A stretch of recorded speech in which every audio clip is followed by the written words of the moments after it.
අපි දැන් මේ යන්න හදන්නේ කතරගම තුන්වෙනි පාලම පැත්තට. තුන්වෙනි පාලමත් සම්පූර්ණයෙන්ම යට වෙලා තිබුණේ.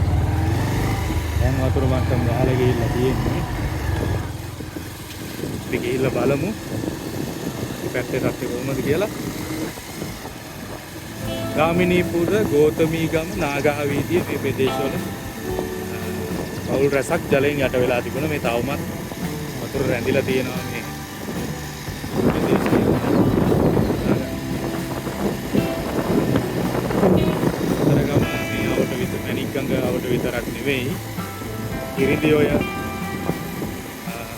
උණුවන්හෙර ජලාශය විවෘත කිරීමෙන් කිරිඳිඔය පිටාර ගැලීම නිසා අන්දරගස්සාය, මාගම, සිරියාගම, දෙලුණම වගේ මේ ප්‍රදේශවලත් ඉතා අධික ජලයෙන් යට වෙලා තියෙනවා. දිනවලදී මේ ප්‍රදේශවලත් මොන වගේ තත්ත්වයක්ද පවතින්නේ කියලා ඔයාලට ගෙනයින්න යාළුවනේ. මේ දේවල් මෙහි ගේන්නේ ඔයාලටත් හැකි පමණින් උදව්වක් කරන්න මේ මිනිස්සුන්ට.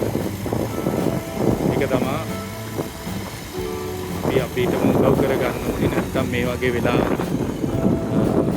පිටට කවුරුවත් නැහැ. ඒ නිසා තමයි මමත් උදව්වක් විදියට මේ දේවල් ඔයාලට පෙන්නන්නේ.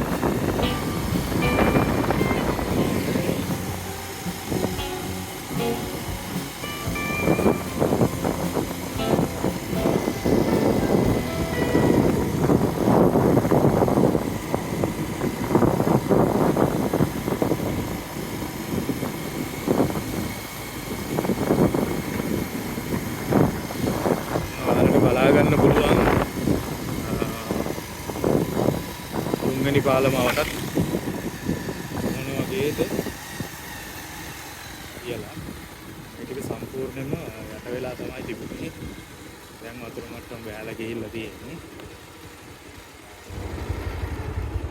ආඩයෙන් සම්පූර්ණම අර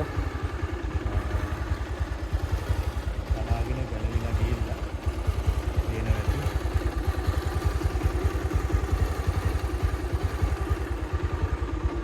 අවට පූජාවට්ටි කඩ, මල් කඩ ගොඩක් තිබුණා. ඒ මොනවත්ම දැන් මේ වෙනකොට නැති වෙලා තියෙනවා. ඒ පාලම මේ එච්චර ඇල වෙලාද කියලා මේ යකඩ වැට.